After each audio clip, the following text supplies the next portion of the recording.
let that tripod. All right, so first I got to do my top of the hour, all that, and then I'll introduce you and say, boop, there you go. Do the cue, and then I'll just start playing. Sounds good. Okay. About 3-minute song.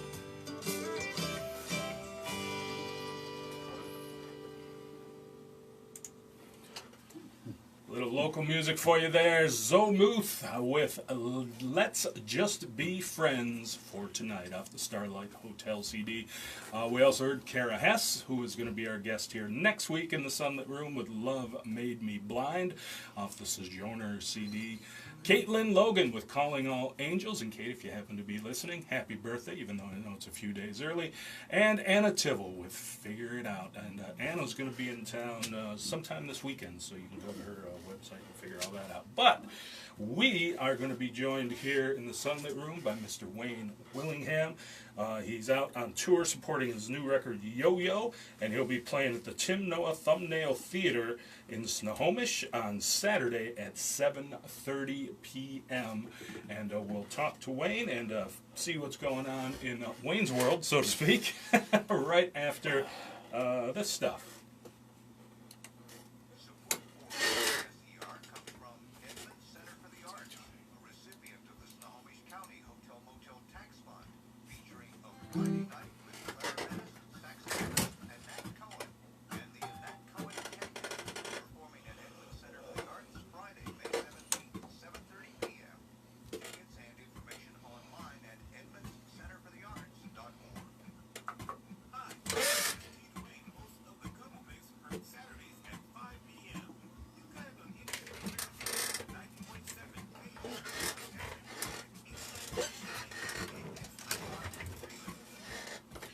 All right, it is 1:02 on a Thursday afternoon, and we are joined in the studio by Mr. Wayne Willingham. We are live streaming on KSER's Facebook page, so if you want to watch along, you can go there and check it out. And it'll also be put up after the fact, so you'll be able to watch it for a while afterwards. But with no further ado, here he is now, Mr. Wayne Willingham.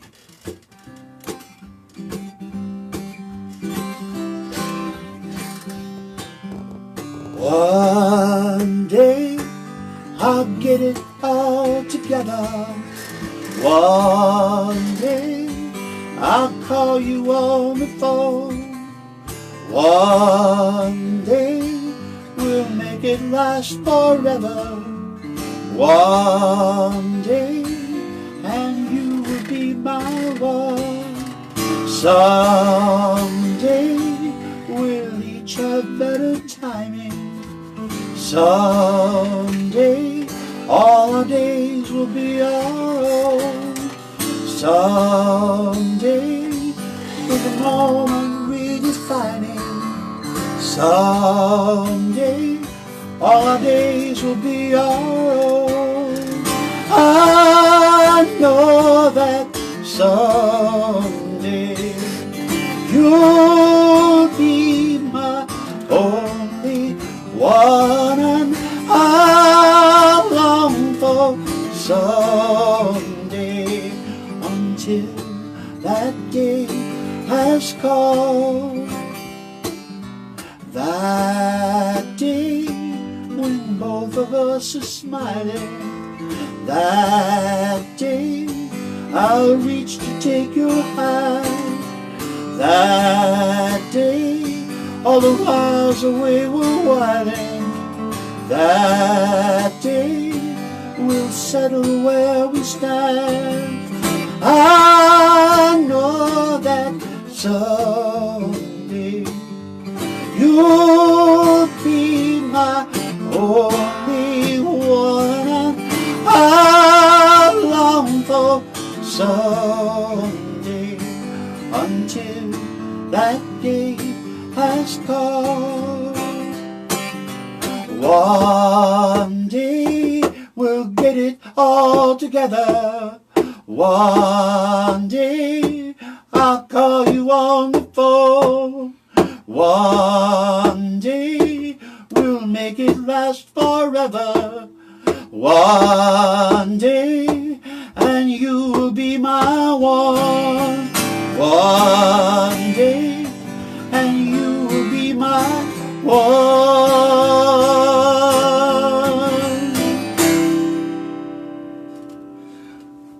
Wayne Willingham live in the Sunlit Room. That was a fantastic tune, Wayne. I think that's a song, if you really listen to the lyrics, I can't think of anybody that wouldn't relate to that in some manner. What caused you to write that song? Well, it's funny. I am single even at this advanced age, and there is a lady who we keep meaning to get together, and we've gone out a few times, but we both have had commitments that take us in different places. And the funniest thing about it is not necessarily the subject, which is great, but where I wrote it. I was driving from Fort Worth, Texas, where I live, to Roanoke, Virginia, and about the time I got to, I was crossing the Mississippi into Memphis, and I just turned off the radio and everything, and I just started thinking about an idea for a song, and I started pounding on the dashboard in that rhythm, ba, ba, ba, and the song just started coming to me. And as I'm driving, and don't do this at home, kids, I have my iPad right where I can handle it like a cop car has a computer. Right. And I wrote the song on Interstate 40 between Memphis and Nashville. By the time I got to Nashville, I was ready to record it. Oh my goodness. Yeah, definitely don't try that at home. Wayne is a trained professional. And yes, I use Siri. Fabulous. It had a few lyric suggestions too. So. Do you have to give Siri a credit on the songwriting? I hope not. Apple, they'd take the whole thing if they could. Oh, that's for sure. That's for sure. Now, in going to your website, which, by the way, folks, is waynewillingham.com, and that's where you can find all the information about the new album, Yo-Yo, and where you can find it and get it or listen to it for your own self. I was reading the bio, and it said, that after 26 years as an entertainer, you walked away. And I was wondering what led to that decision. Well, a few different things. The last 2 years that I performed, I had actually tried to retire a few years before that because I had gone into software development and it was going very well. Oh. And I played for 2 solid years at Billy Bob's, Texas in Fort Worth. And I'm not really country, but, I play acoustic guitar and I sing reasonably well, so we had a good time. But I was just getting so tired of, on weekends, staying up so late to play a gig and then having to get up at 6 o'clock every morning, and I had to make a decision. And the way I look at it, I didn't walk away from music, but I was going towards something else for quite a while. And I did that. That was 96, and I didn't pick up a guitar again until late 2014. So I didn't pick up a guitar at all for 18 years. Wow. So what inspired you to go back to the guitar after that much time? I'd seen a friend of mine who plays. He does everything from a solo to a 5-piece band.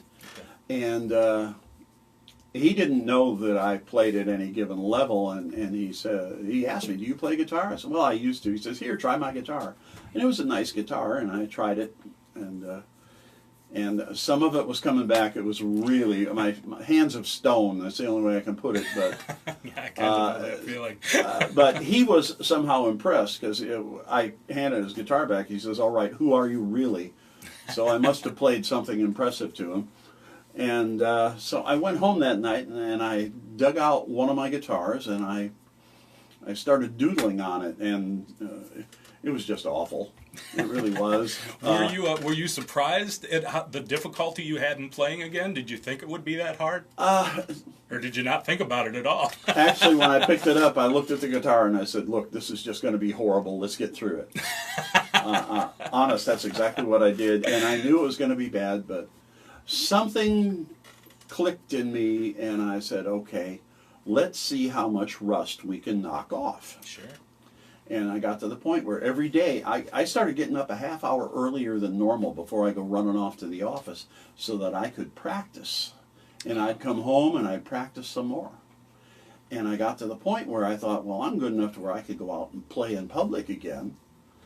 But then I started thinking about, what am I going to play? I don't want to be one more guy in one more bar playing one more time Tequila Sunrise. Great song, but I've already played it 5,000 times, and that's how many times it got played last night. Yeah, you're probably right there. And so I started thinking, well, maybe I ought to try writing my own. I always wanted, what I wanted to do when I started playing was be a singer-songwriter. You know, I wanted to be a Jackson Browne or somebody like that. And here I am. Voila! What, a 50-year overnight success. There you go. Overnight. Oh, my goodness. Now, the time away, did it change the way you looked at songwriting at all, or the process that you took? Oh, I think it did, but I don't know whether it was the time away or just maturity. Oh, yeah. It could have been either. That's a long time. And to be honest, the last few years, you know, I was mailing it in anyway. I was just going on the momentum that I had from all those years. So if you say 20 years totally away from it and come back to it, I think I set some rules for myself when I came back that, and even with writing, that I'm not going to use gimmicks. I'm not going to try and do cutesy phrases or anything. I'm just going to try and write good songs that I like for me to perform. Whether if somebody else wants to record my song, God love them, I hope they do. That's fine. I'll take the money. But right. I'm at a point in my life where I'm not doing it for the money. I'm doing it for the personal fulfillment. So most of my songs, not all of them, there's a personal story behind it. And then there's others that really are just imagination just created out of whole cloth.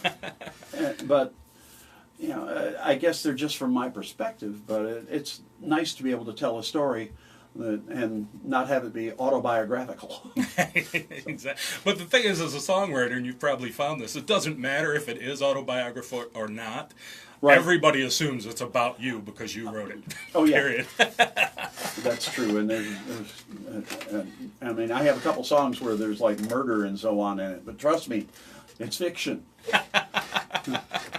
That's right. At least it wasn't me. The law listening, they're fiction. Leave it alone. Oh, that's fantastic.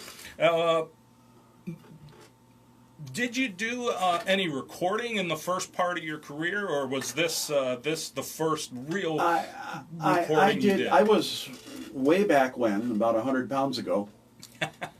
I was a backup guitarist, playing behind some names I'm not going to mention. Sure. But I was, and I used to do a lot of recording, and I grew up in Detroit, and I used to do a lot of studio recording for General Motors commercials. Oh, really? And things like that. And they have their own inside production house for things.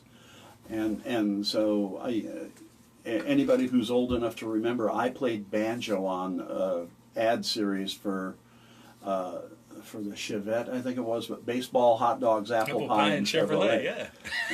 Everyone remembers that if they're of age. Yeah, and that would have been, what, early 80s, something like that. Yeah, late 70s, early 80s, yeah. Yeah, and I did some of that kind of recording, and I did record behind some other artists and so on. And I did a little bit of, like, recording, some studio, some home recording things for myself and with friends, but I really didn't take it seriously until I came back. All of a sudden, I'm writing, I have, 8-10 songs that I thought, I really want to record these, and a friend of mine connected me with an engineer, and I don't want to do the home recording thing. Everybody can do that. Yeah, that was really going to be great. my next question. But I said, no, we went into a $500,000 recording studio, and we did it right. Excellent.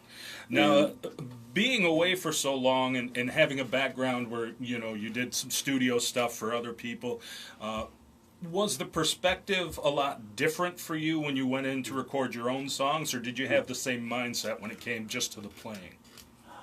I'd say I found out why some of them are temperamental artists. That's a great answer. And because I found myself being one. Right. There's a song on my first album called Eliza, and it's about a 5-minute song. We won't do it today, but there is an instrumental break in there, and I kept saying to Cliff, my engineer and co-producer, says, I want a fife or a penny whistle in there. Well, I can get somebody to play flute. No. No. And we went round and round and round. And finally, I said, I'll find it myself. I found a guy. And we had to work pretty hard to get it in. And this is like a 18-second part. And I said, that's what it's going to be. And I stood in the studio next to this guy playing this penny whistle. And we went through it. And I conducted him like crazy, my arms waving and everything else. We got done with it. And he left. And Cliff looked at me and says, all right, you win. You're right. That's fantastic. And especially, it's your name that's going to be on there. It's your it's also reputation. my money that's paying for it. Yeah, exactly. So, did you have any instances like that where you were recording something and you had that moment like, no, this is what it's got to be, and then you did it, and then you went, oh, that didn't turn out the way I wanted it, or the way it sounded in my head. There's some, but I can honestly say on those, I was absolutely fervent from the very beginning on getting the penny whistle on Eliza. Right. On the others, it was, we ought to try this. And so we tried that. Says, okay, we tried that. Please erase that.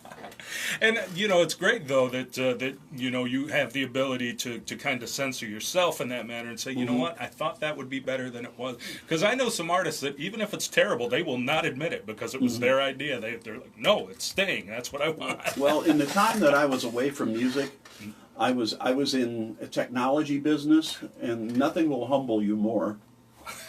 But also, just generally a philosophy that I've always had about music, art, and so on, is and it's a common phrase, less is more. And so I never wanted to overdo something because you end up being just a caricature of yourself. I wanted it to be just enough. Fantastic. And that's sort of where I try to go with it. Even now, we're starting work on a third album, and that philosophy, I think it paid off very well on the first two, and so I'm going to maintain that. And by the way, that song I played, One Day, will be on the new album. Oh, fantastic. And once again, the website, WayneWillingham.com. And just go there every once in a while, and you can get updates on when that new record is out. And you can also get a link to the first two recordings. The newest, which is Yo-Yo. What was the first album called? Stayed in Love Too Long. Stayed in Love Too Long. That's right. I knew it was something about Love Too Long, but I didn't write it down. So there you go. That's WayneWillingham.com. You can find all the links to that stuff. And coming up Saturday night, this Saturday, May 4th, 7:30 p.m., Tim Noah Thumbnail Theater. You can hear these songs and these stories live on stage. You want to hit us with another song, Wayne? Sure. Tell you what, this is from the Yo-Yo album. And this one has a similar story to the other one. It wasn't about me, but what I saw one morning in a Starbucks, because any Saturday or Sunday morning you'll see somebody waiting, and then the door opens and they've met somebody. And you see the perfunctory kiss on the cheek, and what you're seeing is, I guess you'd call it a match date. And what you're looking at are two people who haven't yet given up on love.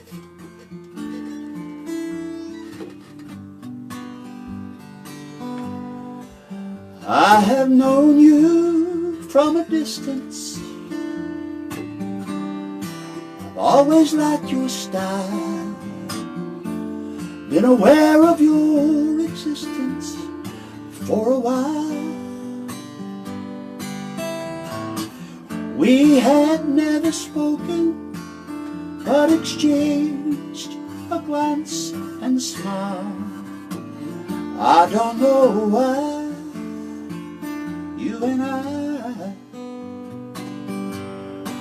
couldn't give it a try.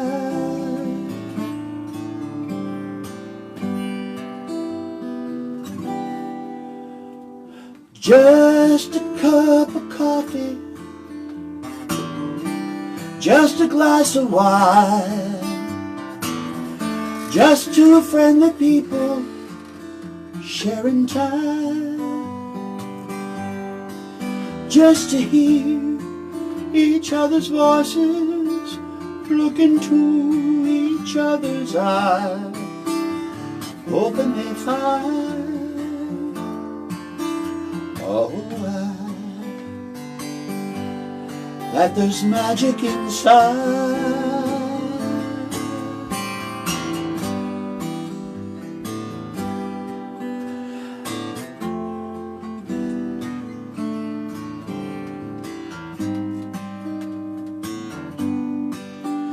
I share your hesitation over who we used to be.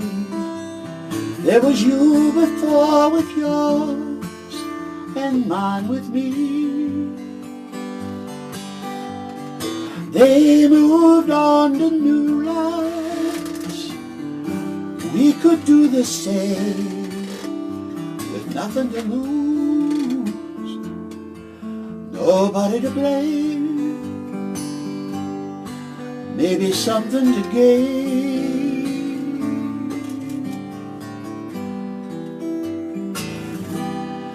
Over just a cup of coffee, just a glass of wine, just two friendly people sharing time. To hear each other's voices, look into each other's eyes, hoping they find, oh, that there's magic inside.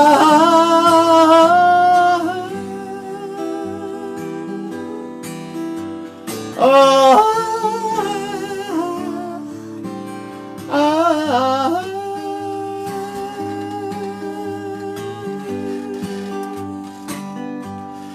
just to hear each other's voices, look into each other's eyes, hoping they find, all right, that there's magic inside.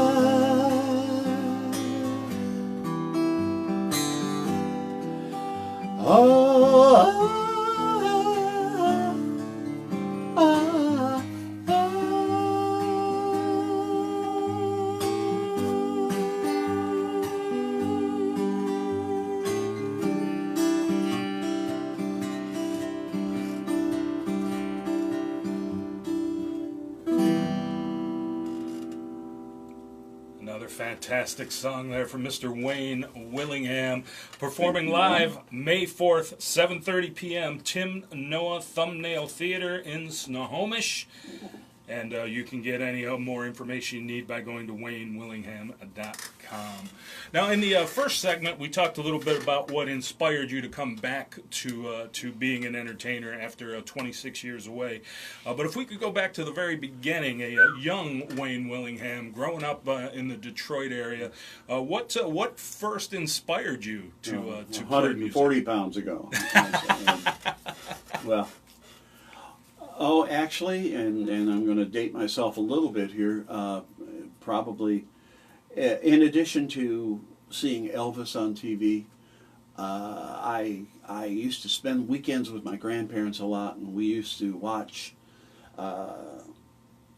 Grand Ole Opry. Oh, yeah. And guitar I was just mesmerized by, and also because I grew up in Detroit, right across the river you have Canada. And you would get the Canadian TV stations, and they played a whole bunch of country variety shows, kind of Grand Ole Opry-ish. But I would hear all this stuff, and I don't really recall too many names or anything, but just I was riveted to the TV every time somebody was playing a guitar. And so at about 7 years old, 7 or 8, something like that, I begged and pleaded, and I got my first guitar. And did you take lessons, or were you mostly self-taught? I took lessons for quite a while. It was really frustrating because I wanted to strum and play chords and so on, and they're teaching me. Yeah, exactly. But I'm I'm glad that I got that, because I got a good music theory base thanks to that, and also some good friends who we shared the music together. And I have a few close friends from back in those days, and they're still friends today, who went to Berklee College of Music in Boston. Now, I wasn't that well trained or anything to go off and do something like that, but they'd come back home for the holidays or something, and they'd say, "Hey, look what I learned." So I learned a lot about jazz chords and so on. That's fantastic. You got all the learning, but didn't have to spend any of the money. Yeah, my parents appreciated that. That's fantastic. So, but after that, I was in bands through high school and so on, and I did some touring behind some major artists and so on. I won't mention any big names, but I'll say I toured in Jesus Christ Superstar as both second chair and then later first chair guitar. Wow. So, and that was my first job out of high school. Wow. See, I started off way up on the top and worked my way down. I was going to say, you start that high up, it's kind of tough to stay up there. I did some touring and so on, but I had met a girl and I wanted to get married. Probably should have stayed on tour, but I did. Yeah, hindsight's always 20/20. Yeah. So what was it that inspired you to get into the software stuff? Is that something that was always... Actually, I had been attracted to the business of music, and I had gotten to the point where I was not only booking myself on jobs, but I was booking other bands and solos and so on clubs and wedding dates and things like that. And by that time I had moved to Dallas-Fort Worth area. And I got a computer to help me keep that stuff all organized, only to realize that there was no software at that point written to manage a talent agency.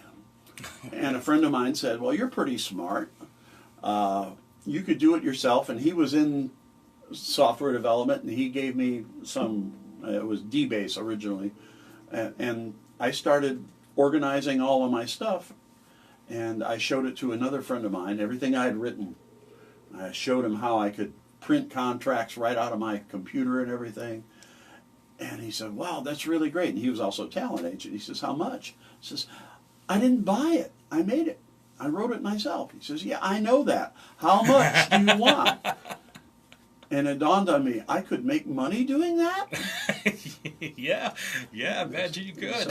And to really fast forward, I went into that and got into hired gun programming and found out I had quite an affinity for it. But there are plenty who are much smarter than me. But eventually, in 2000, I joined forces with a friend of mine who was like a NASA engineer kind of guy, and we started a business called Digital Alchemy, and we wrote software to interface to hotels and resorts all over the world. And just a little over a year ago, we sold that company to a multinational, and well, that's, I said, "Okay, guess what I can afford to do now?" Yeah, that's fantastic. So, yeah, it worked out pretty well. That is great, man. So do you still, like now, the music is once again your main focus. Yes. Do you still, diddle around a little on the side with software stuff just for your own entertainment, or do you not have time I've done it to help manage my own business interest Right. in booking, but also I still consult with my previous company. What a fantastic gift, though, to be able to do that for yourself and not have to pay out all that money to have someone help you with that stuff. That's fantastic. It does come in handy at times. Yeah, I can only imagine. But I'm not trying to sell this stuff. Yeah, but still, just knowing that you can pretty much make whatever you need to make, that's fantastic. Because software programs ain't cheap if you got to go out there and buy it. No. And 98% of the time, whatever software program you buy doesn't actually work the way you want it to. You have to adapt to it. Yes. You did the opposite. So that's awesome. Well, Wayne, I do that. unfortunately, we're running out of time here. Just so I can keep this legal, This is 90.7 KSER Everett and 89.9 KXIR in Freeland. You are tuned to listener-supported public radio. Thank you for listening, and thank you all so much for your support. It's listeners like you who allow us to do what we do and allow us to help support great musicians like Wayne Willingham when they come through town and give us a platform so they can share all their music with all of you. So thank you all who are listening right now for making this possible for all of us.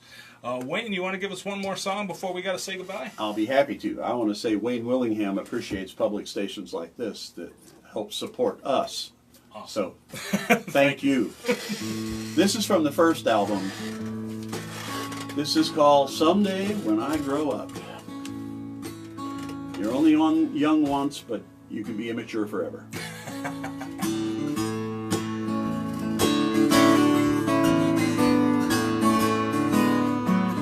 Someday, when I grow up, gonna find somebody like you. Somebody so pretty, every head will turn. We come into view. One day we're gonna show up. Love me right from the start. One way she won't be like you. She won't break my heart.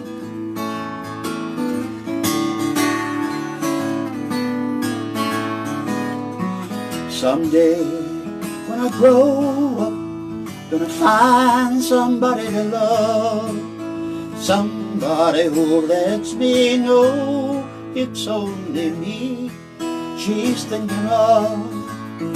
One day she's gonna show up. I love her with all my heart. One way she's gonna know it. I promise we'll never part. Someday I'll grow up. I hope the day comes soon. Someday she'll show up. I'll forget about you. I'll forget about you.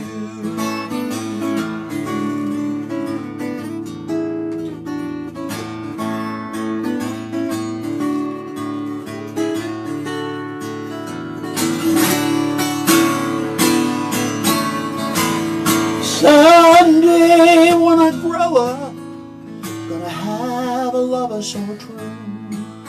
Somebody who'll laugh out loud at all the stupid things I do. Someone who'll forgive me for being a first-class fool. One day I'll fall in love again the way I fell for you. Someday I'll grow up. I hope the day comes soon. Someday she'll show up. I'll forget about you. Someday she'll show up. I'll forget about you. I'll forget about you. I'll forget about you.